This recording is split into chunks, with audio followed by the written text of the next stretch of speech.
ఎప్పటికప్పుడు తాజా వార్తలు అందిస్తున్న మన తెలంగాణ శబ్దం న్యూస్ కి స్వాగతం. సబ్స్క్రైబ్ టు తెలంగాణ శబ్దం.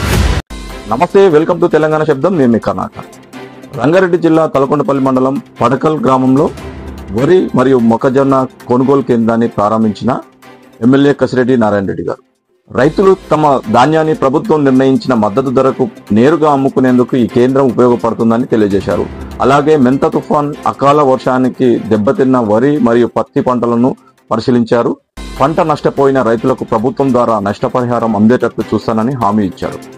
ఈ కార్యక్రమంలో పిఎస్సిఎస్ చైర్మన్ గట్ల కేశవరెడ్డి, బ్లాక్ కాంగ్రెస్ అధ్యక్షుడు యాట నరసింహ, పిసిసి సభ్యులు ఆయిళ్ల శ్రీనివాస్ గౌడ్, తలకొండపల్లి కాంగ్రెస్ పార్టీ అధ్యక్షులు డోకూరు ప్రభాకర్ రెడ్డి, ఏడీఏ శోభారాణి, వ్యవసాయ అధికారి Renuka, single window director Yadamma, Guduru Srinivas Reddy, మాజీ సర్పంచ్ కాడమోని శ్రీశైలం, గ్రామ రైతులు, యువకులు తదితరులు పాల్గొన్నారు.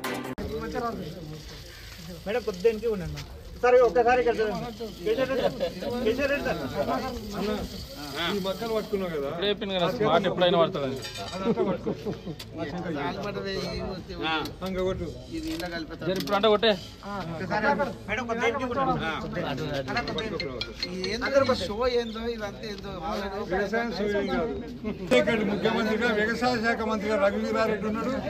20 సంవత్సరాలు పూర్తయినాడు. ఎమ్మెల్యే కసిరెడ్డి నారాయణ రెడ్డి అన్న, ముఖ్యమంత్రిగా రేవంత్ రెడ్డి, మన తుమ్మల నాగేశ్వరరావు, ముగ్గురు. అంటే ఆనాడు ఉన్న మా వ్యవసాయ శాఖ మంత్రి రైతు బిడ్డనే, ఎమ్మెల్యే రైతు బిడ్డనే, ముఖ్యమంత్రి రైతు బిడ్డనే. ఈ రోజు కూడా నాకు 20 సంవత్సరాలకి రైతు బిడ్డగా, రైతుల కొరకు కష్టపడే ఎమ్మెల్యేగా, తలకొండపల్లి మండలం ముద్దుబిడ్డగా గెలిచిన నారాయణ రెడ్డి అన్న గారు నాకు పూర్తిగా సహకరించి ఎమ్మెల్సీగా ఉన్నప్పుడు, ఎమ్మెల్యేగా ఉన్నప్పుడు 2016 నుంచి కూడా ఏదంటే సహకరించిండు. ఆయన ద్వారా నాకు ఇంత పేరు వచ్చింది. కాబట్టి ఏదున్నా ఈ రోజు కూడా మళ్ళీ కల్వకుర్తికి రెండవసారి మళ్ళీ ఆయన కొరకే నేను ఈ ఊర్లో ఉంటున్నా. కాబట్టి నన్ను పడకల లింగరావుపల్లి ప్రజలు కూడా 3 సార్లు గెలిపించారు. నేను రామకృష్ణాపురం ఓట్లు నాకు లేవు. ఈ గ్రామ ప్రజలకు కూడా ఎవరికి 3 సార్లు గెలిపించారు. తలకొండపల్లి మండలంలో 3 సార్లు గెలిపించారు. లింగరావుపల్లి ప్రజలకు కూడా కృతజ్ఞతలు తెలుపుతూ, ఏది ఏమైనా రైతుల కొరకు నారాయణ అన్న గారు ఎప్పుడు ఫోన్ చేసేది నిన్న చెప్పగానే ఎత్తిడు. తుమ్మల నాగేశ్వరరావు గారితో కూడా మాట్లాడిన పత్తి కల్వకుర్తి అన్ని మండలాలలో తిరుగుతున్నప్పుడు ఈ 2-3 రోజుల సంది వచ్చినట్టు వర్షాలకు, తుఫాన్ ఎఫెక్ట్ తోటి కొన్ని పంటలు దెబ్బతిన్నాయి. ముఖ్యంగా ఈ కాటన్, పత్తిది, అదేవిధంగా కొంత వరి. వేరే పంటలకు అంత ఎక్కువ నష్టం కాకుండా కూడా ఈరోజు ఈ కాటన్ ఫస్ట్ది ఒకటి తీయకుండా అట్లనే ఉంచిండ్రు, లేబర్ లేకుండా అనుకోండి. అది కూడా నాని పాడైపోయింది, నల్లగా అయింది. తర్వాత కొన్ని కాయలు ఇప్పుడు తీసేటట్టుగా లేదు అందులో నుంచి. అందులో మొలకలు కూడా వచ్చినాయి, జర్మినేషన్ అయిపోయింది.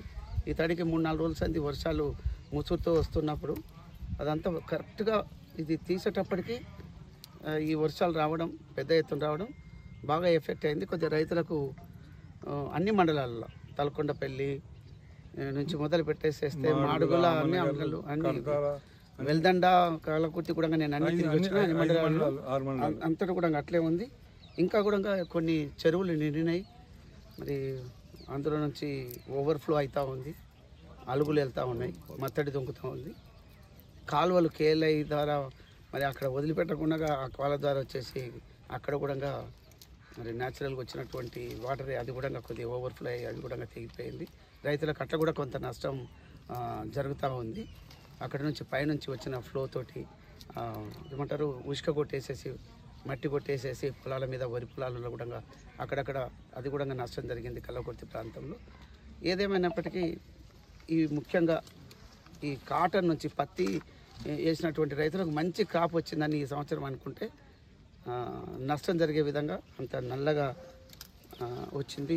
తర్వాత బూజు పట్టిపోయింది, అంటే ఈ మచ్చలు ఉంది. మంచి క్వాలిటీ అయితే రాదు. క్వాలిటీ తక్కువ ఉండి వచ్చినా కూడా కొంత బెనిఫిట్ అవుతుంది అనుకుంటే ఇందులో అది బయటికి కూడా వెళ్ళేట్టుగా లేదు. కొన్ని ఒక 50% అవకాశం ఉంది, ఇంకొక 50% రైతు నష్టపోవడానికి ఇక్కడ ఉంది.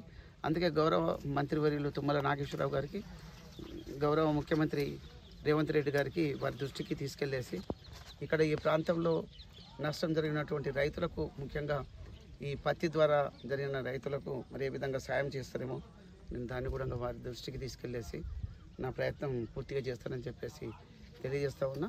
అదేవిధంగా ఈసారి వర్షాలు బాగా వచ్చినాయి ఇక్కడ అని చెప్పడానికి ఒకటి నిదర్శనం ఈ సహదేవ అంటే సముద్రం అని చెరువు వెల్జాల ఈ తలకొండపల్లి మండలంలో 45 సంవత్సరాల నుంచి ఎప్పుడు కూడా ఆ చెరువు నిండి మత్తడి తుంకలేదు, అంటే అలుగు వెళ్ళలేదు. అయితే ఈరోజు అక్కడికి వెళ్ళి మేము కూడా పూజలు చేసి వచ్చినాం. అక్కడ ఉన్నటువంటి వెల్జాలలో ఉన్నటువంటి ప్రజలందరూ కూడా గ్రామస్తులంతా చాలా సంతోషం వెలిపించారు, పూజలు చేస్తూ ఉన్నారు. వందలాది మంది వేలాది మంది కూడా వచ్చి అక్కడ చూస్తూ ఉన్నారు. చాలా సంతోషం అనిపించింది. అంటే దీనికి నిదర్శనం ఇన్ని సంవత్సరాలలో ఈ చెరువు ఎప్పుడు కూడా నిండలేదు. ఈ సంవత్సరం ఆ చెరువు నిండినందుకు అక్కడ గ్రామస్తులంతా చాలా హ్యాపీగా ఉన్నారు. కానీ ఇక్కడ ఈ కాటన్ మాత్రం ఎఫెక్ట్ అయ్యి కొన్ని కోట్ల నష్టం ఈ రైతులకు బాధ పెట్టే విధంగా అయింది. దీన్ని ప్రభుత్వం దృష్టికి, ముఖ్యంగా ముఖ్యమంత్రి గారి దృష్టికి తీసుకెళ్ళి ఎంతవరకు సహాయం చేద్దామో అది కూడా మనం ఆలోచిస్తాం. Thank you.